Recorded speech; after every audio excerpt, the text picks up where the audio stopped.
क्यों नाम पड़ा?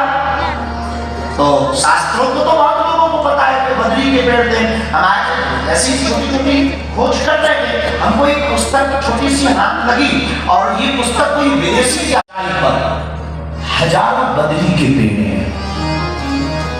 आपको समझ में नहीं आया होगा, बद्री का पेड़ मतलब बेर का पेड़ है। अपने यहाँ बेर चलता ना, सबरी के चूचे बेर, उस बेर उसका नाम बद्री है। संस्कृत में उसे बद्री कहते, बद्री फल, बद्री फल है तो संस्कृत में वो बद्री फल है, उसी के पेड़ का नाम बद्री है। उस पेड़ के बहुत सघन वन है आया, तो वो वन क्यों था? बद्रीनाथ क्यों नाम पड़ा? एक बार क्या हुआ, लड़ाई घर घर की होती रही, लक्ष्मी जी रूठ गई भगवान से। जो विवाह है वो अपनी तो कुछ ऐसा है पता नहीं, लड़ाई कितनी जल्दी होती है। बाकी अय्यूब वाली विवाह है तो उनको बच्चे सब लोग, बहुत से लोग विवाह बैठे भगवान के तो विवाद में भी कोई ना कोई संवाद छिपा रहता है। तो लक्ष्मी जी ने कहा कि हम जा रहे हैं, मैं माई आप बने रहो शेष नाम की सैया। भगवान ने कहा तुम माई पे चलो, तो हम जोगी बनेंगे। तब प्राय बहुत से लोगों को शादी के बाद संन्यास बहुत जगता,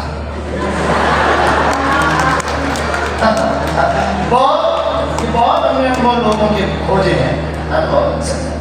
तो लक्ष्मी जी नाराज हो गई तो चली गई। कथा कहती है, लोगों के मुंह से हमने सुना, संतों के मुंह से सुना, भगवान बालक का रूप धारण करके इस क्षेत्र में रोने लगे, नारायण भगवान रोने लगे। इस क्षेत्र में भगवान शिव और पार्वती विराजमान।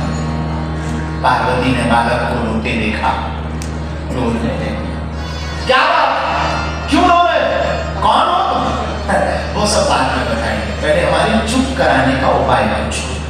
उपाय बता। उस बालक ने कहा, मां आपकी कृपा हो तो ये क्षेत्र हमको तपस्या के लिए दे दे, आप दोनों कहीं और चले जाओ। शंकर तो सब समझते थे हमारे प्रभु, ठीक कहीं और जाते हैं। और वो भगवान महादेव इस क्षेत्र को छोड़कर केदारनाथ चले गए। वो बालक यहाँ विराजमान, वो बालक कोई और नहीं, हमारे श्री नारायण विराजमान हो गए। तो बर्फ की बूंदें गिरी, खूब तेज बर्फ गिरी। जब बर्फ गिरी तो लक्ष्मी जी को खबर लगी कि स्वामी जी गायब। देखा जाए कि कहाँ गायब, स्वामी जी खाने में तपस्या करते हैं। जब तपस्या को देखा, मूर्तिमान नारायण को देखा, जब योग सिद्ध में उस भाव में देखा, लक्ष्मी जी के अंदर भी भाव जग गया कि हमारे प्रभु इतना कष्ट उठा रहे हैं। तो वो भी वहां पर सोचने लगी मैं करूं क्या, बर्फ टप टप टप टप गिर रही है, इनकी साधना में कोई भंग है। पत्नी का अर्थ भी वही है, पत्नी वही है जो अपने पति को पतन से बचाए।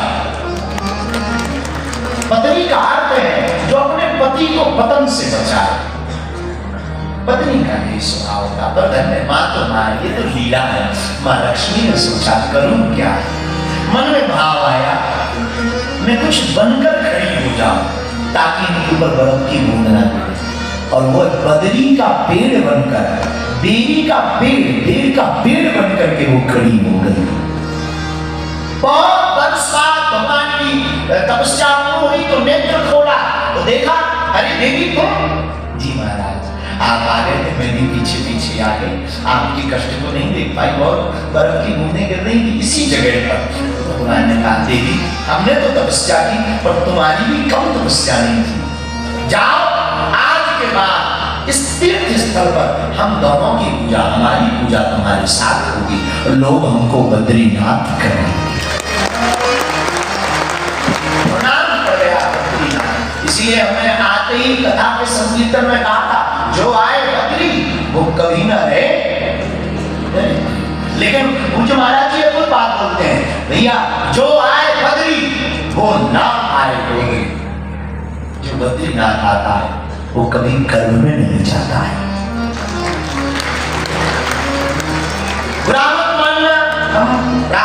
विचार कर रहे थे बद्रीनाथ पर, तब बद्रीनाथ के दर्शन का फल कितना है महाराज जी ने तो बता दिया, हमने की आवश्यकता नहीं, पर कथा के पहले हम आपको बताएं जहां हम बैठे हैं लोग बैठे हैं, आप लोग बहुत 3 दिन सावधान रहें। जो जिंदगी तो आज से ठीक परसों तक जी रहे वो जिंदगी मत जीना, कुछ अलग जीना। आप तो कमरे में घर जाकर खूब मोबाइल चलाते रहेगा, 3 दिनों कोशिश करना कम से कम मोबाइल चलाना, भजन ज्यादा करना। भूमि में विश्राम का तो नहीं कह सकते, ठंड बहुत है, पर कोशिश हो सके विश्राम भूमि में करना। और जो महात्मा दिखाई दे उसे नारायण समझकर दूर से दंडवत प्रणाम कर, नारायण समझकर, नारायण छूना नहीं, दूर से प्रणाम। और बद्रीनाथ भगवान में जब दर्शन करने जाना तो महाराज जी ने दर्शन का क्रम बताया। वहां पर जो रावल जी है ना, आदि जगतगुरु शंकराचार्य की परंपरा के परिवार के ही वंशज यहाँ पर पुजारी में बने, उनको रावल जी कहा जाता है। जो रावल जी होते हैं ना, जो भगवान का कर श्रृंगार होता है, तो 6 महीने तक यहाँ नदी पार नहीं करते, नदी के उस पार ब्रह्मचर्य का कठोर पालन करते, अस्पृश्य सेवा में रहते, बहुत ज्यादा किसी को स्पर्श नहीं करते, बचते ऐसी कठोर साधना। वो भी जीते जागते, कभी कभी हमको तो कल हम उनके दर्शन कर रहे थे, प्रणाम कर रहे थे, हमको तो बैठे बैठे खूब लग रहा था जैसे उद्धव जी ठाकुर की सेवा कर रहे। तो आप लोग इस 3 दिन में सावधानी रखना, नाम जप ज्यादा करना, प्रणाम संतों को करना, और मौन बहुत रहने की कोशिश करना, कम बोलना, उतना ही बोलना जो काम है, उतने में काम चल सके उतना बोलना। इन 3 दिनों में ब्रह्मचर्य का अति कठोर से पालन करना, मन सा वाचा करनी इंद्रियों, मन से भी, वचन से भी, और इंद्रियों से, और वाणी से, व्यवहार से, और नेत्रों से। इन 3 दिनों में आपको बहुत धैर्यता रखें, क्योंकि आप वैकुंठ में विराजमान, घर पर किया हुआ पाप तीर्थ में, गुरु की शरण में, महंतों की शरण में कट जाएगा, लेकिन तीर्थ में या गुरु की शरण में किया हुआ पाप कहीं पर कटने वाला है। सावधान रहना 3 दिनों में, जितना हो सके उतना नाम जप करना। बद्रीनाथ आने का बहुत महत्व है। हम लोग, आप लोग मात्रा बहुत, ये क्यों मत मानिएगा कि हम लोग क्यों आए। बद्रीनाथ भगवान के यहाँ लाखों लोग आ रहे हैं और आप आए नहीं हैं, उन्होंने बुलाया है, पुकार लगाई है, बुलाया है। बद्रीनाथ के दर्शन का बहुत महत्व है। पहला महत्व, बद्रीनाथ के दर्शन का पहला काम, गर्भ में नहीं जाना पड़ेगा। जो दर्शन करता, याद रखना दर्शन के बहुत से प्रकार, एक आकर के अपनी फोटो खिंचाना, ये भी दर्शन चल रहा है। आजकल मंदिरों में ये ज्यादा चल रहा है, फोटो ना खींचे तो दर्शन नहीं माने जा रहे, रील ना बनाए दर्शन नहीं माने जा रहे। बुरा मत मानिएगा, तीर्थ स्थान रील का विषय नहीं है, रियल का विषय है। मंदिर में आप दर्शन करने आए, सिर्फ दर्शन करो। गुरु ने पूछा शिष्यों से, एक चिड़िया पेड़ के ऊपर बैठी हुई थी, अपने गुरु ने शिष्यों से पूछा तुम्हें क्या दिखाई देता? किसी ने कहा मुझे चिड़िया दिखाई देती, किसी ने कहा टहनी दिखाई देती, किसी ने कहा चिड़िया के पैर दिखाई देते, लेकिन बहुत बेहतरीन शिष्य ने कहा गुरुदेव मुझे तो सिर्फ इस चिड़िया की आंख दिखाई देती। मेरी लक्ष्य आंख है, वैसी भक्त का लक्ष्य भगवान होना चाहिए, साधक का लक्ष्य साक्ष्य होना चाहिए। इसलिए आप जितने भी बद्रीनाथ में आए, यहाँ आपकी नजर सिर्फ नारायण पर होनी चाहिए। एक तरफ नारायण पर्वत है, दूसरी तरफ नर पर्वत है। नर और नारायण धर्म के दोनों पुत्र यहाँ पर तपस्या करते। तो पहला फल है कि अगर जो भी दर्शन करता है उसे कभी गर्भ में नहीं जाता। बद्रीनाथ भगवान का दूसरा फल दर्शन का श्लोक आया, अन्यत्र मरणा मुक्ति स्वधर्म विधि पूर्वका बद्री दर्शनादेव मुक्ति पुंसाम करे स्थिता। शास्त्र कहते हैं जो बद्रीनाथ भगवान के दर्शन करता है, अन्यत्र तीर्थ में मरने के बाद मुक्ति होती है, लेकिन बद्रीनाथ में तो दर्शन मात्र से मुक्ति प्राप्त होती है। पुरानी कहावत है बिना मरे मुक्ति नहीं, लेकिन ये दर्शन शास्त्र की मुक्ति है। जो दार्शनिक होता है उस दार्शनिक की दृष्टि से कभी पूछो कि मुक्ति का अर्थ क्या है। मुक्ति का अर्थ मरना नहीं है, मुक्ति मुक्ति का अर्थ है कि जीते जी मुक्त हो जाना। ये बद्रीनाथ से लाभ होता है। दूसरा लाभ है कि हम दर्शन मात्र से मुक्ति पा सकते। बद्रीनाथ भगवान का तीसरा दर्शन का आयु में वृद्धि। जितने देर तक आप यहां रहेंगे आपकी संसारिक आयु की गणना नहीं की जाती। ये आयु की वृद्धि, ये तीसरा लाभ। चौथा लाभ, नाम जप का 1000 गुना फल। भगवान महाराज जी मुझे बद्रीनाथ वाले महाराज जी की मंच पे कह रहे हैं सहस्त्र नाम जप का 1000 गुना फल। आपने एक बार कहा राम, 1000 बार बन गया काम।